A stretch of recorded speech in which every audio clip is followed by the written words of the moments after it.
Yeah. Yeah.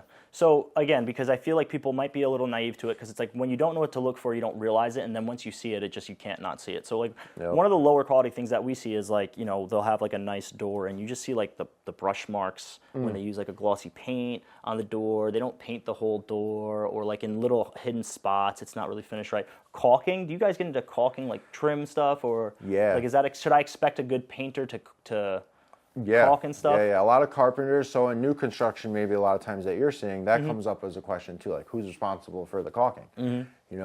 When carpenters build stuff, they should, if it's a certain amount of gap or bigger, they fill it. Because it's like, whoops, they got to do something. They should. It's a carpenter problem. Yeah. And then, after that, nail holes and caulking is painter responsibilities. That's all painter prep. Okay. So when you come into a house and it's fresh, the carpenter's done, there's nail holes, there's caulking. That's all on the painter. Yeah. So maybe like when getting a bid for a paint job it's not just, hey, we're going to come in and make this wall green. What are your steps? Like I can ask the people that are giving me bids for paint, what are your steps going to go in to make this kind of mint? Everything gets, furniture gets centered, everything gets wrapped, floors get covered, everything gets lightly sanded. Any dings, dents, minor scratches get, spackled, or compound, whatever. Minor damages, cracks in the wall.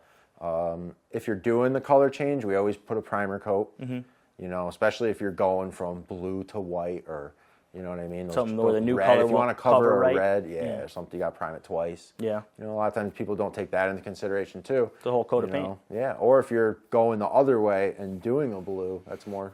But spot primer on top of those bare spots, after you fix everything, you have to sand them. And then you have to either prime that spot. A lot of times you have so many spots, it's easier just to prime the whole wall instead of doing a bunch of little, so things like that. And that should be in your basic prep. And then if it's already finished, then you go around, you check, okay, there's some little caulking, or maybe a lot of times the caulk separates. You ever see it look so you could just see it? So you got to cut the caulking out, re-caulk. And you can't be, maybe all that prep needs to dry too. So it turns into a 2-day job. Yeah. So you're like, why does it take, it's 2 days, it's a small bathroom. You know how many calls I get for, it's a small bathroom. Yeah, right. Well, small bathroom, there's only so much surface, and once stuff is wet, you have to wait for it to dry, and you can't paint. Yeah, it's paintable in 20 minutes. But. Yeah. So what you're talking about with taking the time to do it right is a big thing I have with construction, is that we want something to look good for 20 years. We're spending so much money on it. And this is something that I really try to get my homeowners to understand, is like, if you hire a contractor and they're just not showing up, I get that. But if the guy's there and he's doing work and it's taking time, I don't have a problem with that. It's taking time because the guy gives a crap. Because there's situations that come up where in your day, you could, like, something comes up, maybe you didn't expect it, or maybe, like you said, you have to go back and do it again to do it right, where if you just wanted to get it done quicker, you could kind of ignore it. The homeowner probably wouldn't realize right away until, like, their, like, stickler, Finnish carpenter friend comes over, like, 6 months later and is like, oh, this wall looks like shit. But it's like, all right, so sometimes the guy who's getting it done really fast, like, yes, you could be more efficient with your process to make things happen quicker, but sometimes, like, going fast is doing it not as good. You're paying twice in the long run. It might hurt you. That's the thing about cutting corners, is that's why it's called cutting corners. It's going to hurt you. And you take time to do it right, do it the first way. So a lot of times with the painting, it's such a competitive field, where we were just talking. The other guy said he would do it for half. Well, why? Is he actually did he ask you about this?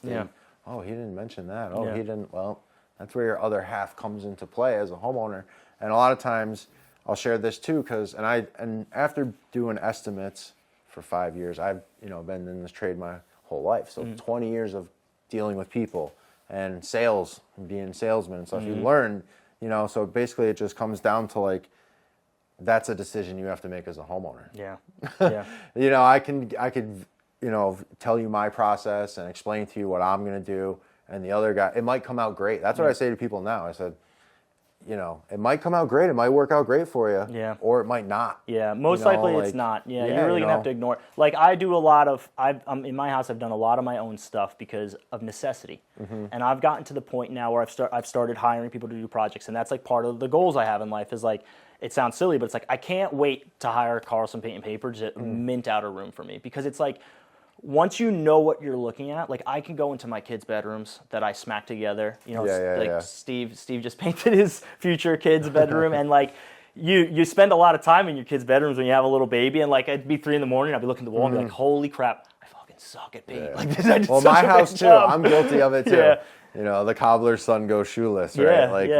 You go to my house and the ceiling, I'm like, I never did the brush on that. That's why, you know, but you're like, out of necessity. You know, but to actually have the guy come in, but eventually you know what you're looking at and you want it done right and you have it done right.